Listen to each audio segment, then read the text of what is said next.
If you're confused about all the tax implications on investment income, or worse, this confusion is preventing you from investing in the first place, let me assure you that you're not the only one. Some typical questions are, how are Canadian dividends taxed compared to US dividends? If I have a Canadian listed ETF that holds US stocks, do you have to pay extra taxes on that?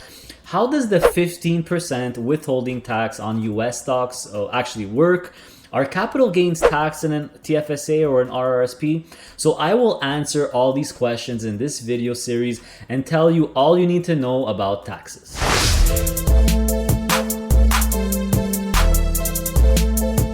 What's up, investors? Adrian here, and today we're going to talk about taxes. Now, I'm not an accountant in any way, shape, or form, but I do have experience with this stuff as I've been investing for years now. So in this first video, I'm going to talk specifically about the tax implications with the TFSA and RRSP accounts. In the second video, I will discuss the regular non-registered account, or simply known as the cash account, and I'll also cover the 4 different types of investment income. So what do you need to know about the TFSA and RRSP? Well, let's start with the TFSA. Now, I won't go into detail on how the account actually works, like the contribution limits, etc. I already covered that in my last video, so make sure to check it out if you have no idea how the TFSA works. So starting with dividends, guys, it's really simple. For any Canadian listed stock, including individual companies, REITs, ETFs, split funds, or other investment trusts, whatever the case is, the dividends are completely tax-free. So if you have the drip turned on or not, it makes no difference. The money is tax-free when you get it and when you withdraw it, whenever that is. So this includes Canadian listed ETFs that hold US stocks, but a little bit more on that later. Moving on to US listed stocks now, Canadians need to pay a 15% withholding tax to the IRS for all the dividends they pay out. Fun fact, by the way, the tax is actually 30%, but because of a treaty between the US and Canada back in 1980, it's actually 15%. So good thing Trump didn't mess with that deal, right? So to qualify for the discount, so to make it 15% instead of 30%, all you need to do is fill out a form called the W-8 Ben form, which you probably already did and forgot about. That's because as soon as you open your broker account, it's one of the forms that you need to fill out electronically even before you start buying stock. So if they provide a dividend, I'm talking about US listed stocks here, you will have no choice but to pay the 15% withholding tax, even if it's a TFSA. This is simply because the IRS doesn't really care that it's a TFSA account. Canadian laws don't apply to them. So you don't have to worry about paying the tax yourself. The 15% is actually taken off the top automatically even before the dividend reaches your account, and that's even if you have the drip turned on, it doesn't matter. So I'll show you how it looks like in my personal account right now so you could see for yourself. It's really quite simple.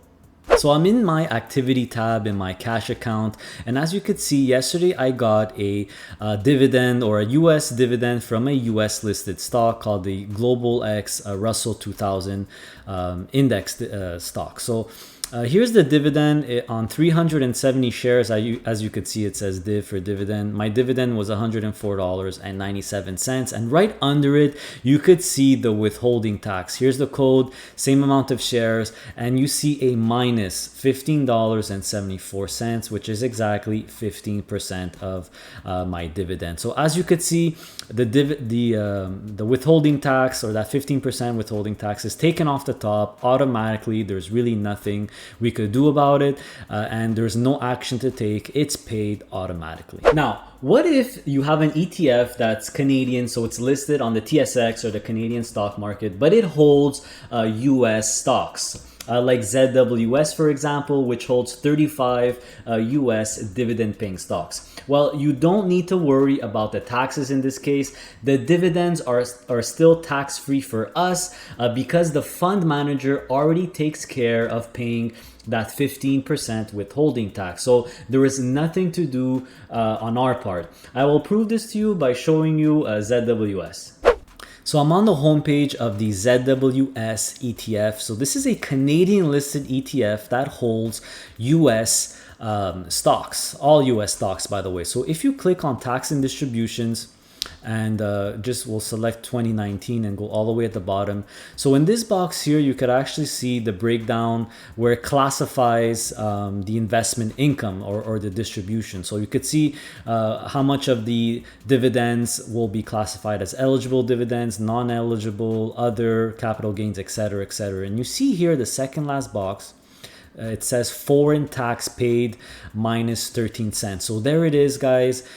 Even if it's a Canadian listed ETF that has US stocks, you don't have to worry about that 15% withholding tax because it's already taken care of by the fund manager. So think of it like it's already included. So nothing to worry about there. All right, so moving on to capital gains now. So a capital gain is when you make a profit by buying a stock at one price and selling it later at a higher price. So in the TFSA, these capital gains are completely tax-free. Canadian stocks, US stocks, it doesn't matter. If you bought Apple or a Tesla or a TD Bank or Enbridge in your TFSA years ago and made a $50,000 capital gain because you sold those shares at a much higher price, there is zero tax to pay. If you reinvest it within the account or if you withdraw it, it really doesn't matter. There's no tax whatsoever. So just a note that if you have any capital losses in your TFSA, which means you sold shares lower than your original buy price, so you lost money on that deal, you cannot claim a capital loss to offset capital gains simply because capital gains are tax-free in that account anyway. You can only do that in a regular cash account or a non-registered account. In summary, whatever is in your TFSA, you don't have to worry about paying any taxes. The only thing that's taxed are the dividends or distributions from US listed stocks. It's 15% and it's taken off the top automatically. Nothing you could do about it, and there's no action to take on your side. Capital gains, however, no matter how big they are, and even if it's from Canadian stocks or US listed stocks, they're completely tax-free. Okay, so moving on to the RRSP, the #1 tool for Canadians to build up their retirement nest egg while getting a nice tax break every year that you contribute. So any RRSP contributions that you make will offset any salary income you make dollar for dollar within that year. It's a really easy way to get a nice tax refund every year. So this is more of an account feature, and although it is related to taxes indirectly, I won't go into details on this in this video. I will, however, make another video on the RRSP in detail where I will cover the account features and benefits. So don't worry and stay tuned. So the main difference between the RRSP and the TFSA is that you get taxed when you actually start withdrawing the money from your RRSP. The TFSA, always zero taxes. So just to be clear, however, all the capital appreciation, the capital gains, the interest, the dividends, whatever it is, it all grows tax-free within the RRSP. You only get taxed when you actually start taking out the money. So let's quickly discuss RRSP withdrawals. All right, so what happens with your RRSP when you finally decide to retire and want to start taking out some of that hard-earned money? Well, you need to convert your RRSP account into another account called the RRIF or the RRIF account, which stands for Registered Retirement Investment Fund. Don't worry, it's not complicated to do that. You could just call your broker to get it done. It's essentially the same account, so it has the same stocks, the same funds, and the same value. However, two important things change. Number one, you could no longer contribute to it, and number two, you are required by law to withdraw a certain percentage of the money every year. So the annual minimum depends on your age and increases as you get older. You can, of course, take out more money than the minimum if you want, or all of it, just not less than the annual minimum set by the government. So here is the actual chart for the minimum withdrawals every year for the RRSP account, or should I say the RRIF account. So as you could see, basically when you turn 60 years old and you want to start withdrawing money, the minimum you need to withdraw is 3.33% of the account value. That's how much you need to take out for that year. And as you get older, as you could see, it goes higher and higher and higher. Once you hit 70, you need to start taking out 5% a year. Once you hit 80, it's 6.82, etc., etc. So a very useful and simple chart, which basically tells you black and white how much or what the minimum withdrawal is going to be for you any given year once you turn your RRSP into a RRIF. So here's the key point on RRSP withdrawals, or should I say RRIF withdrawals. You will be taxed on the amount you withdraw at your personal tax rate or tax bracket for that year. So of course, when you're retired, it's very likely that you will be in a much lower tax bracket. I mean, that's the point. You start withdrawing it when your tax rate is a lot lower than if you would be working. So this account was specifically designed to supplement our very dismal government pension. That's why the RRSP is so crucial, guys. It's really to have dignity and fun in your old age at retirement. It really could make the difference between thriving and just surviving. Now, going back to that famous 15% withholding tax on US dividends that we discussed earlier, the RRSP is completely exempt from this tax. That's right, there is no 15% withholding tax on US dividends in the RRSP. It's completely immune to that. So this is simply because it's considered a retirement account. So a special thank you to whoever made that law or that agreement with the US. We really appreciate it. So because of that fact, my RRSP is made up mostly of US listed stocks, and I made a lot of changes to it recently. So I'm planning on making an updated video where I will unveil my whole RRSP portfolio to you, which is completely separate, by the way, from my main portfolio, which I've already shown you. So stay tuned for that. And since there's a lot of confusion around this 15% withholding tax on US dividends, we made a nice chart for you that you could download for free. So here's the chart, guys, really simple. So for US listed stocks, if they're in a TFSA, you will have to pay that 15% withholding tax. It's taken off the top automatically. If it's in the RRSP, however, it's completely immune. There is no 15% withholding tax, which is great. Same thing goes for US listed ETFs. You will have to pay the tax in the TFSA, but the RRSP is immune. Now for Canadian listed ETFs, so ETFs that are listed on the Toronto Stock Exchange that have US stocks in the fund, like ZWS, for example, or HHL.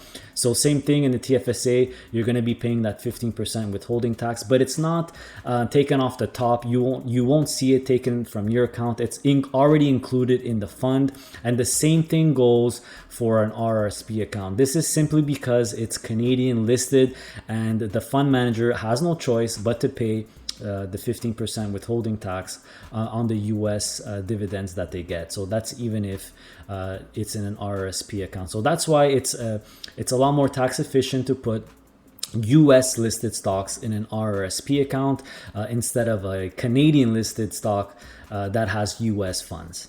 So that's it, guys. The TFSA, the RRSP, very, very powerful accounts. I can't stress that enough. They are literally the two most valuable gifts the federal government gives us, and really the only way to avoid taxes. So it would be a real shame not to use them. So I hope you understood everything I said. I tried my best to compare the two and really focus on the taxes here. So please hit that like button and leave me a comment below. I want your feedback as I worked hard on this video. Are you still confused about something? Please let me know. So in part 2 of this series on taxes, I will do a deep dive on the regular cash account. And as you know, the TFSA limit is not that high. So unfortunately for us, we need to invest the rest of our money in that regular account where everything is taxed. Well, Not everything, but I'll tell you all about it in the next video, where I'll review the 4 different types of investment income. There's interest, there's dividends, there's capital gains, and there's return of capital. So we'll do a deep dive on those. So please make sure you're subscribed, guys. I got a lot more content around passive income investing coming up. And as always, thanks for watching. I really appreciate it. Stay safe and see you next time.